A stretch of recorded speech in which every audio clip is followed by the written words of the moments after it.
If you notice that your bathroom sink is draining slow or maybe it's fully clogged, let me show you the best way to clean that up. Now there's a few different ways that you can get your sink unclogged and working great. And I'm gonna walk you through a bunch of them in this video, but the first thing I always like to recommend is something super simple that you have at your home, and that is just some hot water. What I like to do is grab a pot, fill it up with some water, and put it on the stove and heat up the water. Now the most important thing though to remember here is we don't want boiling water, because if you use boiling water, unfortunately the pipes underneath your sink are many times plastic, and this can cause damage and even warping, and we don't want that. I like to get the water between 150 to 170 degrees. Then just take it over to the sink and very carefully pour it down the drain. Now what's happening here is the warm water is helping loosen up soap scum, toothpaste grime, and whatever gunk you have in the drain that might be causing it to drain slowly, and it's gonna help rinse that completely away. Now I will say this is usually the first thing I like to try, but many times if your sink in your bathroom is clogged with hair and things, this is not gonna help really get rid of that, so you're gonna have to level up your clean. One of the ways you can do that is by using a drain cleaner. And I know that's nothing groundbreaking. There's a ton of these on the market. Personally, I really like the one here from Zepp. It's called Liquid Heat. I think it does a really good job. Now, when using these, I always say this really with any sort of chemical, but the label is the law, so follow the instructions on the back. Many times you pour this in the sink, let it sit for a period of time, and then once that's done, you come through and rinse everything with hot water from the tap of your sink. Now keep in mind when using a drain cleaner, always use it in an area with good ventilation, so open a window or turn a fan on, always wear gloves,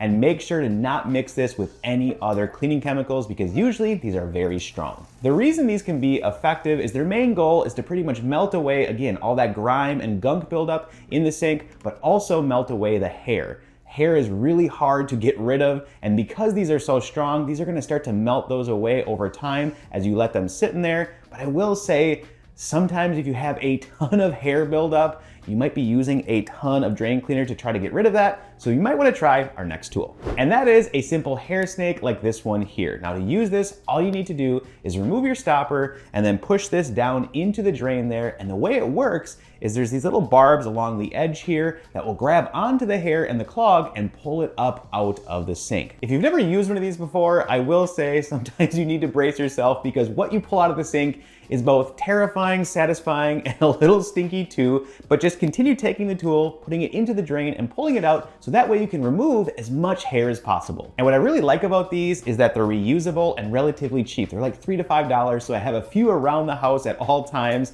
and they work amazing in things like your tub or shower drain, especially if you have those in your home that have very long hair. This is a total game changer. Now, if you need anything that I'm using in today's video, I have it all linked down below in the description, or check out the YouTube shopping tab. Now, at this point, in most cases, your sink drain should be working great. And what I love about a few of the methods we've talked about so far is that they're pretty simple and straightforward to do, and they don't take a ton of time.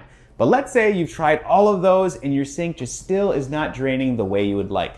Well, the other thing I like to recommend is removing the P-trap underneath the sink and getting that nice and clean. Now, if you've never done this before, don't worry, let me walk you through it. Now, if you're finding this video helpful so far and want even more cleaning tips delivered right to your inbox for free, consider subscribing to my newsletter, The Clean Freak Weekly. This is something my dad and I do together. He's been cleaning even longer than I have, and I even say he's taught me pretty much everything I know. So we've taken all of those helpful tips, tricks, and hacks and put them in a newsletter that we send out every single week, so that way you can keep your home fresh, clean, and hopefully it makes things even easier too. If you want to sign up, check the link down in the description. I'd love to see you over there. Now to do this, I like to remove everything from the cabinet, then lay a towel down. Then grab a bucket and place that underneath the trap. Now to remove the trap, there's usually 2 nuts on there. You want to loosen those up and it will easily drop out.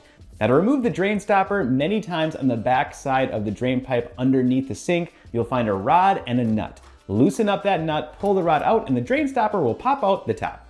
Now the trap and the stopper are going to be pretty nasty, similar to the other drain that we already cleaned. And so what I like to do is just grab a bucket, fill it up with about a cup of vinegar and then some dish soap and some warm water and just let these soak. While I wait for that stuff to soak and break down all the grime, spray out the pipe there in the sink and give everything a good scrub. Now for this, I do like to recommend using an all-purpose cleaner. You can just use my simple DIY vinegar mix. That works really good here, especially if you have a little bit of hard water buildup. But something to keep in mind is we have the trap off, so we always want to make sure there's a bucket underneath the sink. That way the water and the grime and everything goes into there and not on the cabinet. Then I like to go back to the trap and stopper that's been soaking and give everything a really good scrub with a pipe cleaner. Now the pipe cleaner works really good because you can get all the way in there and make sure that you're removing all of the grime. Now the reason I like to do this all in a bucket instead of the sink is because you're gonna pull out, like I mentioned, a ton of junk from the trap, and we don't want that going down another sink and causing issues. Once you've removed all the grime, give it a quick rinse and then put the trap and stopper back into place. Now you wanna make sure you put it back the way it was, so make sure all the nuts are nice and tight and everything is where it should be. Now, once that's done, I do like to run water through the system for a while and pay special attention to the trap there to make sure there's no drips so we don't have any leaks and potential issues. Now, there are a few things that you can do to help prevent clogs and keep your drain working great. The first is try to prevent hair from going down your drains. And I know this is easier said than done, but if you see hair in your sink, pick it up and throw it away rather than rinse it down. Really, the less hair you have in your drain, the less chances you're gonna have a clog. Now, the second thing is clean out your P-trap at least once a year. Usually my preferred time is during spring cleaning. That way I can reset and refresh that space and get it done and keep it clean. Now, the last thing is if you notice that your sink is kind of starting to drain a little slow, clean it out sooner rather than later. If you let this sit and really start to build up, everything that you rinse down the drain is gonna start to pile on top of that and make this job so much harder. And there you have it. Now your sink should be nice and unclogged and working great.